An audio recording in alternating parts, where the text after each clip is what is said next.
Nah, selanjutnya kita akan menyimpulkan isi dari cerita inspiratif dari segi unsur intrinsik dan unsur ekstrinsiknya. Pertama, yang akan kita bahas adalah dari segi unsur intrinsik.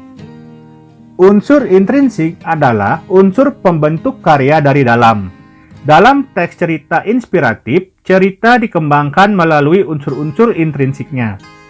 Unsur-unsur intrinsik yang terdapat dalam teks cerita inspiratif diantaranya, pertama ada tema. Tema adalah ide pokok atau inti cerita. Kedua ada tokoh. Tokoh merupakan pemeran dalam cerita, terdiri atas tokoh protagonis, tokoh baik, antagonis, tokoh jahat, tritagonis, tokoh penengah, dan figuran, tokoh pendukung atau pembantu. Selanjutnya ada penokohan, yaitu sifat atau karakter ataupun watak yang dimiliki oleh tokoh. Keempat, ada latar, tempat terjadinya peristiwa, waktu terjadinya peristiwa, dan suasana dalam cerita. Yang kelima, ada alur.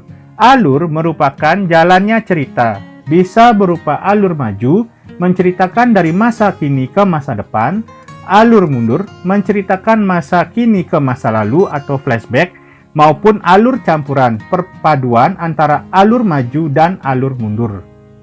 Berikutnya ada sudut pandang. Sudut pandang merupakan gaya pengarang dalam bercerita. Bisa berupa sudut pandang orang pertama menggunakan kata aku atau saya, dan sudut pandang orang ketiga menggunakan nama tokoh.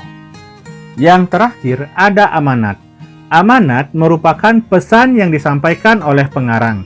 Bisa berupa amanat tersurat, tertulis langsung dalam cerita, maupun amanat tersirat, dipikirkan sendiri oleh si pembaca.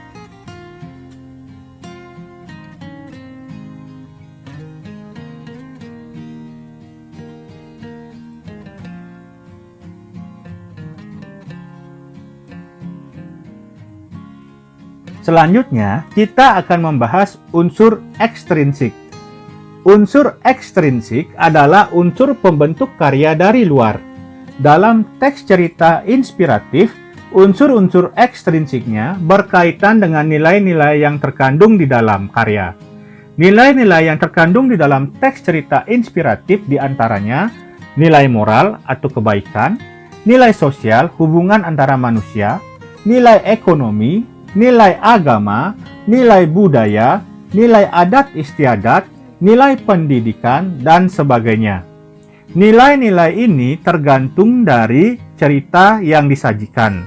Jadi tidak mutlak atau tidak semuanya harus ada dalam satu cerita.